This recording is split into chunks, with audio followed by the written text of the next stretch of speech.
आम बजट को विपक्ष ने खारिज किया। अब एक और मुद्दे पर विवाद शुरू हो गया है और यह विवाद खड़ा हुआ है निर्मला सीतारमण के एक बयान पर। क्या कहना था वित्त मंत्री का और वो बयान जिसको लेकर खड़ा हुआ यह विवाद, देखिए ये report. Speaker, sir, I present the budget for the year 2022-23.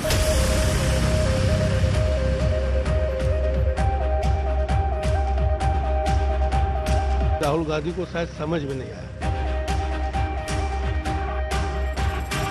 I think he's given that typical UP type of an answer, which is good enough for a MP who ran away from UP.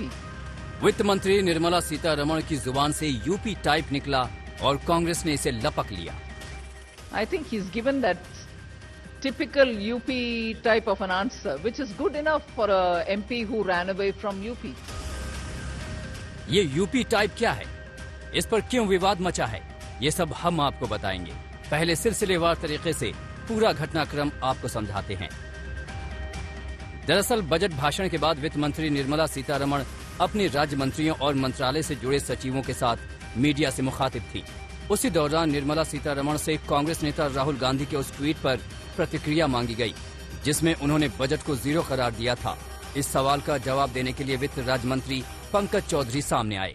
Rahul Gandhi को शायद समझ में नहीं आया होगा, यही बात सही है, क्योंकि इस बजट में सारे चीजों की सारी व्यवस्था की गई है। अभी मैडम सारी चीज का आंसर दे भी रही हैं। हर सेक्टर के लिए दूरगामी बजट है ये, निश्चित तौर से इससे देश को और भविष्य में फायदा होगा। वित्त राज्य मंत्री के जवाब के बाद खुद वित्त मंत्री ने मोर्चा संभाला। क्या और किस अंदाज में कहा, आप भी देखिए और सुनिए। I think he's given that typical UP type of an answer, which is good enough for a MP who ran away from UP. Yeah, na? No, that's not right. I wish as a leader of the oldest political party, Shri Rahul Gandhi, please understand what has been said in the budget. On every one of the category that is named, youth, farmer, I have mentioned repeatedly where, what benefits them. दरअसल राहुल गांधी ने budget को zero बताते हुए tweet में कहा था, मोदी सरकार का जीरो बजट, वेतन भोगियों, मध्यम वर्ग, गरीब, वंचित, युवा, किसान, एमएसएमई के लिए कुछ नहीं। इस ट्वीट के जवाब में निर्मला सीतारमण ने कांग्रेस नेता पर हमलों की झड़ी लगा दी। कहा, राहुल को पहले उन राज्यों का हाल देखना चाहिए जहां कांग्रेस सरकार में है।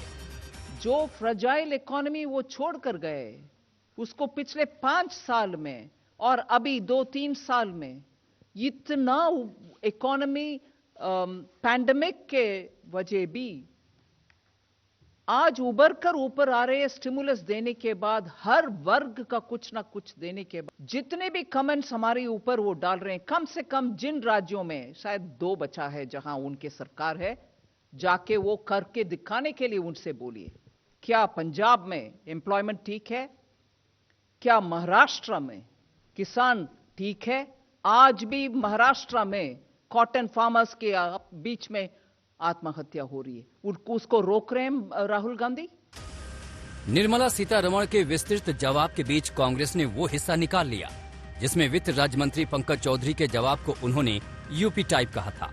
राहुल गांधी को शायद समझ में नहीं आया होगा, यही बात सही है, क्योंकि इस बजट में सारे चीजों की सारी व्यवस्था की गई है। अभी मैडम सारी चीज का आंसर दे भी रही हैं। I think he's given that typical UP type of an answer, which is good enough for a MP who ran away from UP.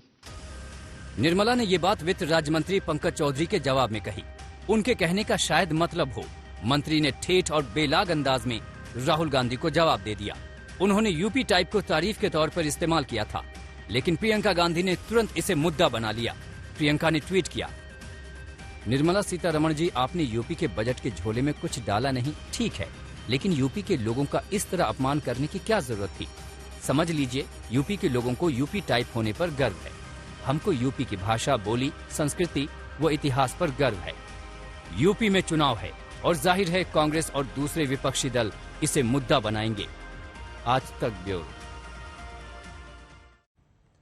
प्रधानमंत्री नरेंद्र मोदी ने भारतीय जनता पार्टी के कार्यकर्ताओं को बजट की बारीकियां बताई। प्रधानमंत्री ने कहा कि यह बजट देश की अर्थव्यवस्था को रफ्तार देने के साथ साथ आधुनिक भारत का निर्माण करने में सहायक होगा। नए अवसरों का, नए संकल्पों की सिद्धि का समय है।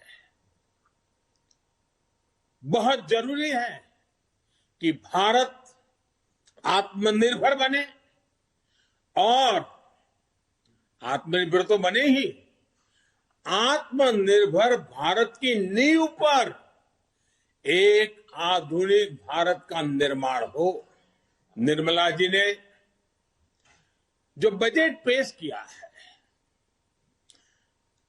बाय एंड लार्ज हम देखें, पॉलिटिकल एंगल अगर हम छोड़ दें तो जो आर्थिक विषय के लोग हैं, समाज जीवन के लोग हैं, अखबारों में भी देखेंगे, कल टीवी चैनलों की डिबेट में देखेंगे, बजट का बहुत स्वागत हुआ है, बहुत सराहना हुई है।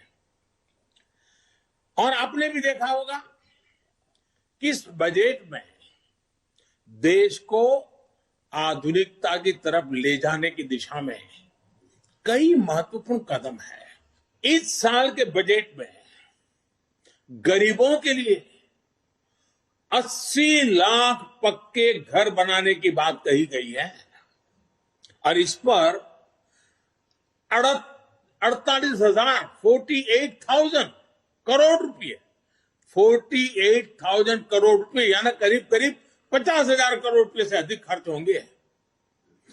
गरीब से मुक्ति का ये भी एक, गरीबी से मुक्ति होनी है, गरीबी से बाहर आना चाहता है। जब घर मिलता है ना, उसका एक हौसला बन जाता है।